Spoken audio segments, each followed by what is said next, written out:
யானமலையும் இன்றைக்கு மதுரையினுடைய அடையாளமாக இருந்தாலும் வருகிற புதன்கிழமை நீங்கள் கொடுக்கிற அந்த ஒத்துழைப்பின் அடிப்படையிலே புரட்சி தமிழக எடப்பாடி அவருடைய தலைமையிலே மதுரையிலே அம்மா பேரவை நடைபெற்ற உண்ணாவிரத அற போராட்டம் வரலாற்றிலே மதுரைக்கு ஒரு அடையாளமாக இருக்க வேண்டும் என்கிற அந்த வேண்டுகோளோடு காலையிலே 6 மணிக்கு புறப்பட்ட நீங்கள் இவ்வளவு நேரம் பொறுமை காத்து உண்ணாவிரத அற போராட்டம் வெற்றி பெற்றது என்கிற அந்த நம்பிக்கையோடு முகாம் முதலாக என் அருமை தம்பி சரவண பாண்டியன் அவர்களும் கவி காசிமாயன் அவர்களும் இந்த பயிற்சி முகாம் எப்படி நடைபெறும் பாண்டியன் அவர்களும் கவி காசிமாயன் அவர்களும் எங்கள் மூத்த நிர்வாகிகளோடு அண்ணா துணிச்சலோடு நீங்கள் தொடங்குங்கள். அம்மாவின் திருநாமத்தில் எதை தொடங்கினாலும் அது வெற்றிதான் என்று தம்பி இரு சிங்கங்கள் பிள்ளையார் சொல்லி போட்டது. அதை தொடர்ந்து நம்முடைய அம்மா பேரவையுடைய மாவட்ட செயலாளர் முன்னாள் சேர்மன் அருமை சகோதரர் தமிழகன் அவருடைய தலைமையிலே அருமை நமக்கு வெற்றியை தேடித்தருவதும் திருமணம் என்ற அடிப்படையில் இன்றைக்கு முதன்மையாக, ஏனென்றால் மற்ற ஒன்றியங்கள் எல்லாம் ஒரு முறைதான் அழைத்து வந்தாங்க, திருமணம் தான் 3 முறை அழைத்து வந்து நமக்கு பெருமை சேர்த்திருக்கிறார். ஆகவே இந்த நிறைவு நாளிலே வாராத வந்த மாமணியாக கழகத்தினுடைய இன்றைக்கு போர்வாளாக இருக்கிற முன்னாள் அமைச்சர் வைகை செல்வன் அவர்கள் இங்கே நிறைவுரை ஆற்றினார்கள். நம்முடைய புரட்சி தமிழக எடப்பாடி அவருடைய தூதுவராக.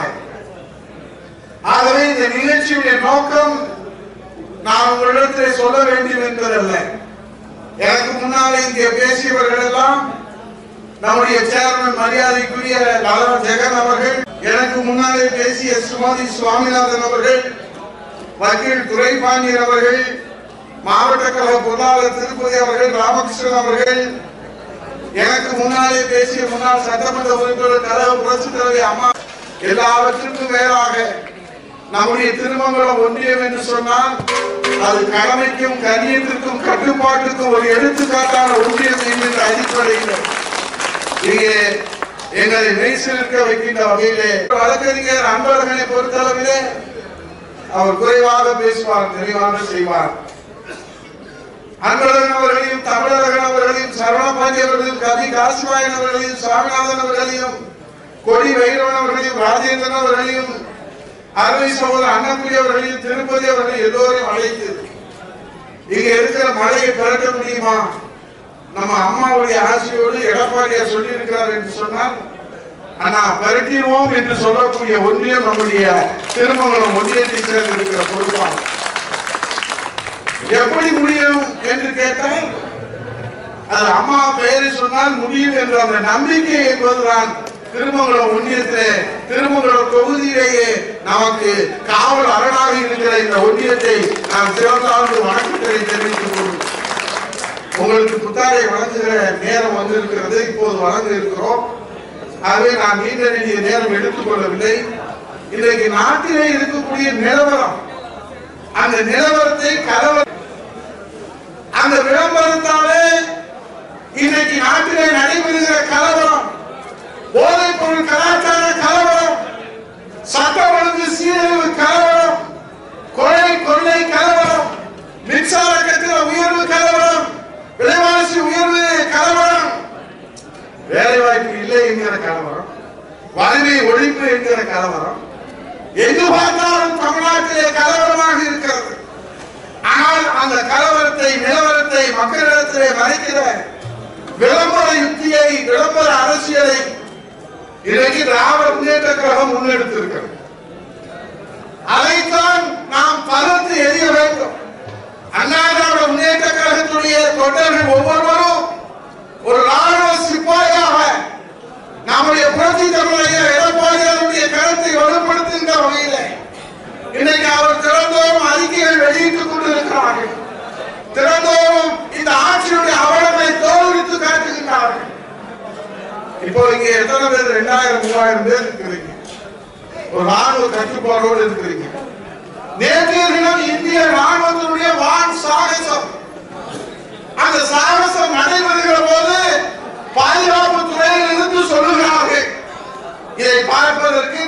ஞாயிற்றுக்கிழமை விடுமுறை நாள் 15 லட்சம் பேர்கள் கூடுவார்கள். அவர்களுக்கு தேவையான குடிநீர் வசதி, கழிப்பறை வசதி, சுகாதார வசதி, மருத்துவ வசதி, போக்குவரத்து வசதி செய்து கொடுக்க வேண்டும் என்று.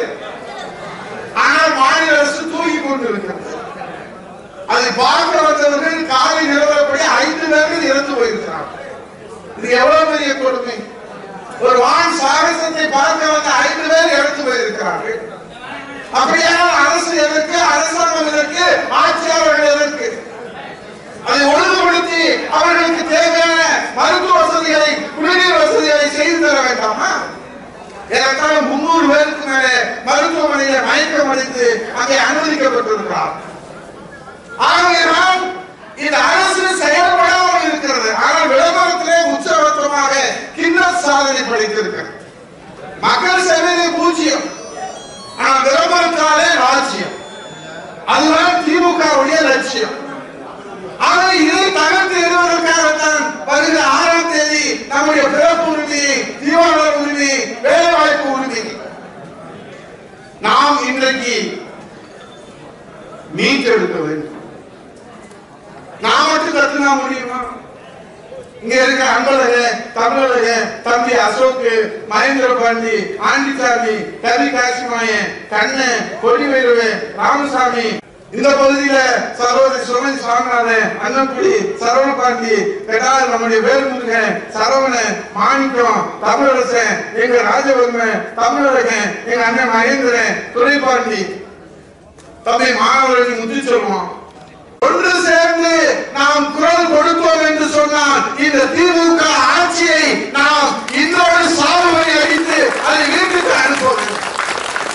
அதற்காகத்தான் தலைவர் புரட்சித் தலைவர் அம்மா பேரவைக்கு இன்றைக்கு தாய்க்கழகத்தினுடைய ஆசையோடு அந்த பணியை முன்னெடுத்து செல்வதற்காக இந்த வரலாற்று வாய்ப்பை உங்களில் ஒருவராக இருக்கிற, உங்கள் வீட்டு வேலைக்காரராக, உங்கள் சேவையாளராக இருக்கிற உதயகுமாருக்கு புரட்சித் தலைவர் எடப்பாடியார் வழங்கியமைக்காக கோடான கோடி நன்றியை அவருக்கு காணிக்கையாக்கி, புரட்சித் தலைவர் இளைஞர் அம்மாவுடைய திருநாமத்தை பணியாற்றுகிற, மக்கள் பணியாற்றுகிற, தேர்தல் பணியாற்றுகிற, கழக பணியாற்றுகிற புரட்சித் தலைவர் தமிழரசாமி அம்மாவின் திருநாமத்தை பணியாற்றுகிற இந்த அம்மா பேரவையிலே, தெய்வ தாயினுடைய பேரவையிலே எந்த நம்பிக்கையோடு, அசைக்க முடியாத மன உறுதியோடு புரட்சித் தலைவர் எடப்பாடியார் இந்த வாய்ப்பை வழங்கினாரோ அந்த நம்பிக்கை நிறைவேற்றுகிற வகையிலே, அவருடைய எண்ணத்தை நிறைவேற்றுகிற வகையிலே, புரட்சித் தலைவர் எடப்பாடியாருடைய நம்பிக்கை எண்ணத்தையும் ஈடேற்றுகிற வகையிலே, திராவிட முன்னேற்ற கழக அரசினுடைய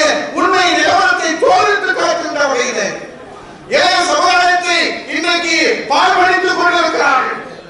நேற்று தினம் கவர்னர் சொல்லியிருக்கிறார், நான் ஆட்சி பொறுப்பேற்று 3 ஆண்டுகள் ஆகிவிட்டது. ராஜபாளையத்திலே சொல்லியிருக்கிறார். என்ன சொல்லியிருக்கிறார்? இதுவரை திராவிட முன்னேற்ற கழக அரசு 1 கிராம்